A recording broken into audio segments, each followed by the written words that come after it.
Hi, my name's Q, and I'm an Eliza slash Manette lover. But Manette's not in the game. Yet.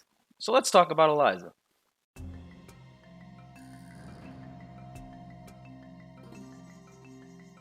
Eliza's always really stood out for me for two major reasons. One of those reasons being her absolutely amazing design and the way how she just embodies Egyptian mythology with every single one of her normals. Another reason why she always stuck out for me as well, though, is because despite having all these amazing animations, she has a bit of a lack of synergy within her own moves. When I say lack of synergy, I don't necessarily mean how she plays with other characters, but more just how she plays around with her own tools. One example of this synergy that I'm referring to can be found in a character like Beowulf's moveset. Beowulf's game plan revolves around his chair and use of his hype mechanic. Because of this, these two things constantly play off of each other, allowing you to access more tools and creative options if you play off these two mechanics accordingly. Hold this organ. What? Back on beat.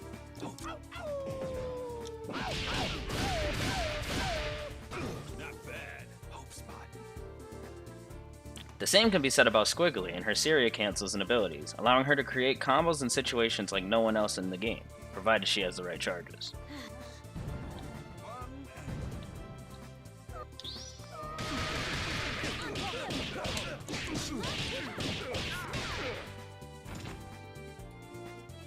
Because these abilities in their moveset play such a major role, it allows them to have a sort of identity to go along with their characters, such as chair set play or neutral dominance, but still leave enough room for creativity. This same synergy is very hard to find within Eliza's own moveset, since none of her moves really play off of her others. Back on beat. Dee-da-doo. Elbit, give up.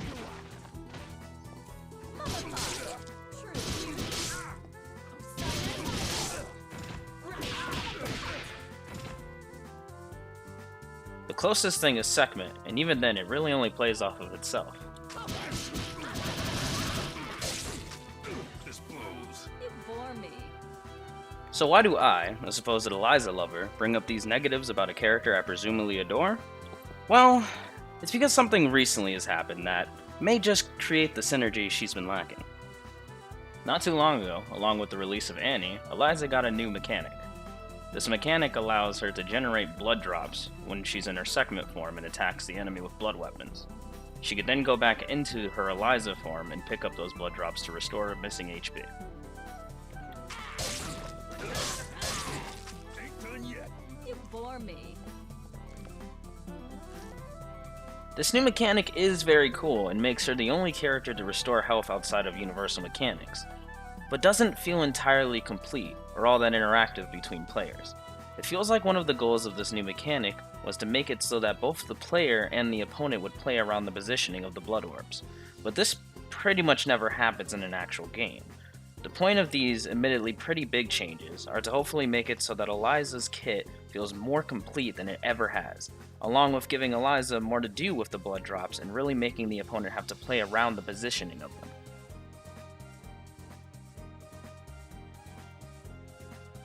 When using Uppercut on top of a blood drop, it will send another servant facing the opposite direction at the location of the furthest blood drop on the screen in front of Eliza, consuming both blood drops in the process. Rise, uppercut. Rise, uppercut. Rise. It will not send a servant if the original uppercut makes contact. The angle of this uppercut also changes to match the direction of the servants. And a cute little detail is if you use them close enough, it can form a pyramid with the servants. Rise, uppercut.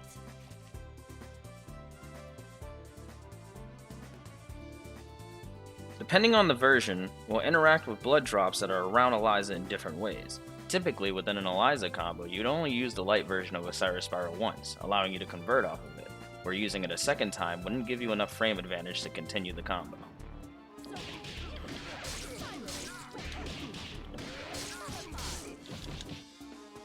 What I propose is that if you were to use the light version of Osiris Spiral while near 2 blood drops, it will consume them, adding more hit stun to the attack and allowing Eliza to combo into buttons with higher startup than her usual light attack follow-ups. Subacho. On the trolley. You will bow. This would even allow Eliza to convert off of a second Light Osiris Spyro in the same combo, making up for the frame advantage it would usually lose. Ain't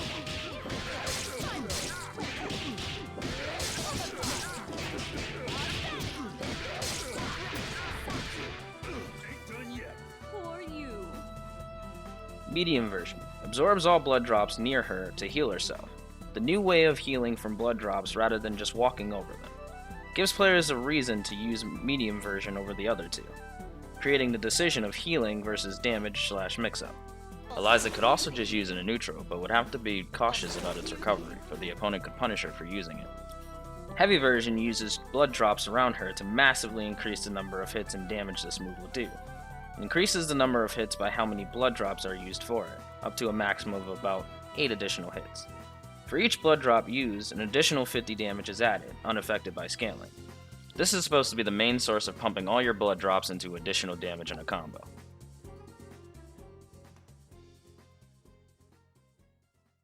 When used, will push any blood drops it goes over along its way back towards Eliza.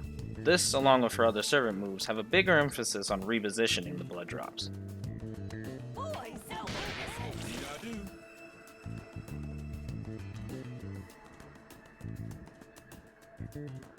When used, will send any blood drops in the area that he lands in and a little bit in front of him forward. This is supposed to be the main source of moving blood drops forward. Keep young and beautiful.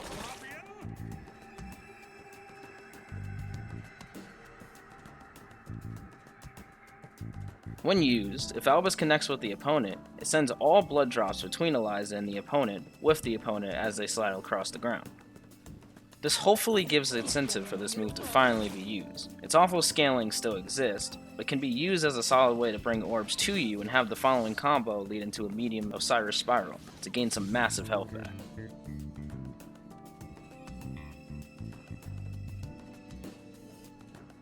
When Eliza slams the opponent down on the ground, if there are blood drops near her, they will launch at the opponent, hitting them. If there are enough blood drops, you can even convert off of the blockbuster. There never really feels like there is a reason to ever use this move over Lady of Slaughter, due to its lower damage outside of some DHC setups, so this should hopefully give it some viability. And that's really it for the most part. I had some other smaller changes I would think about, like maybe having some interaction with her sweep and the blood drops, such as giving her hits of super armor as she crosses over a blood drop, or possibly increasing the time the blood stays on the screen. And obviously the taunt would probably have to serve a different function now. But I'm more than confident that Hidden Variable and Future Club will do something great with this character, as they've shown to be more than capable with the direction of this game. So, as the immortal Starchild once said, Let's make it flashy. Use your mind, use your mind, use your mind. Oh, lose your mind, lose your mind, lose your mind. Use your mind, use your mind, use your mind. Oh, lose your mind, lose your mind, lose